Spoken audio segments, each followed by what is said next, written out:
why did you choose Davy Crockett for your character?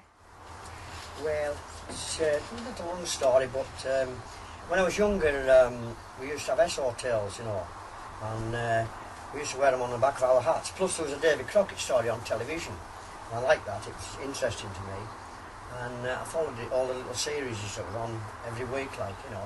And then finally I managed to get down to where they had country and western. I met this chap who's done it quite a while, and I asked him what he was doing, like, and he said, well, it's country and western. He said, we dress up, we have blank firing guns and things like this.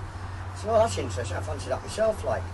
And so he got me started off on it, and first of all, I started dancing on a wooden beer barrel for charity all over the country, and it's escalated. And I tried it in cowboy boots. Well, I fell off once, you know, and that sort of thing, but everybody else was dressed in black or John Wayne outfits and things like this. I thought, oh, Davy Crockett, I always like Davy Crockett. And I asked this guy in the shop, I says, can I get a Davy Crockett suit? I mean, a proper one. I said, you know, original stuff. And he said, yeah, you can get one made, we can make you one. I said, can you? He said, yeah. So this is how it started. So they made me a suit, moccasins, trousers, tops. You know, the only thing I didn't have then was a raccoon skin hat. I had a rabbit skin hat on the top.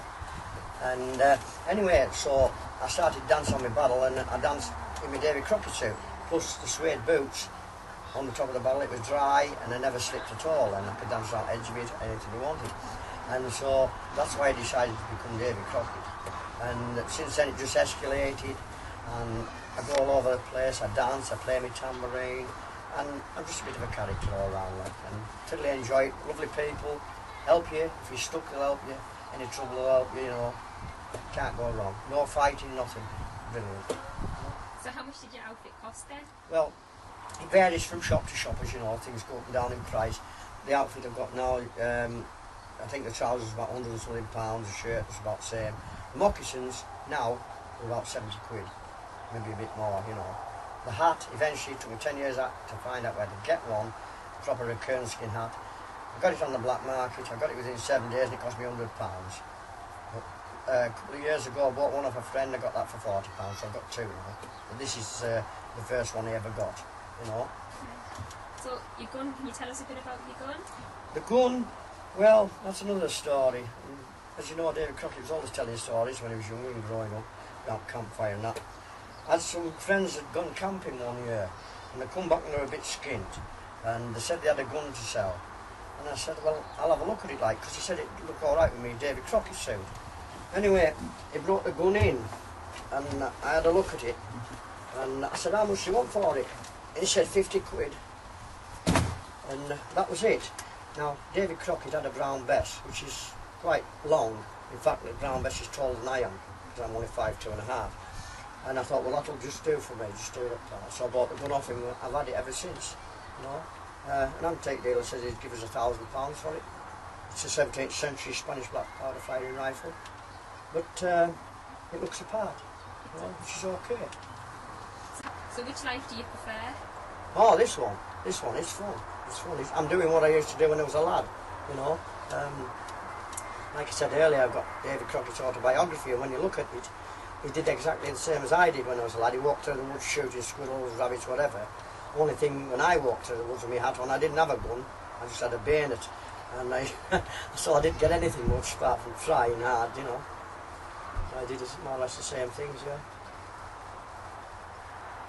So have you ever surprised anyone when you're out dressed up like in character like you are? Aye, many a time, yeah.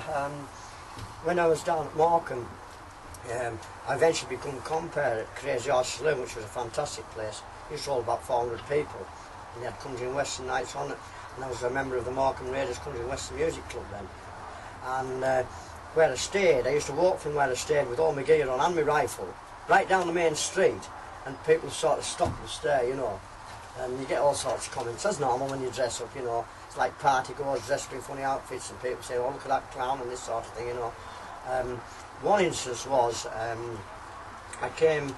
finished the night out, that was it, I was on my way back, and I came across about 6 punk rockers, and they had all the safety pins in the noses, their ears and everywhere, you know, this sort of thing. There's me with me gun in my outfit, and I thought, oh, they lined up across in front of me like, and I thought, well, here, I'm in bother here.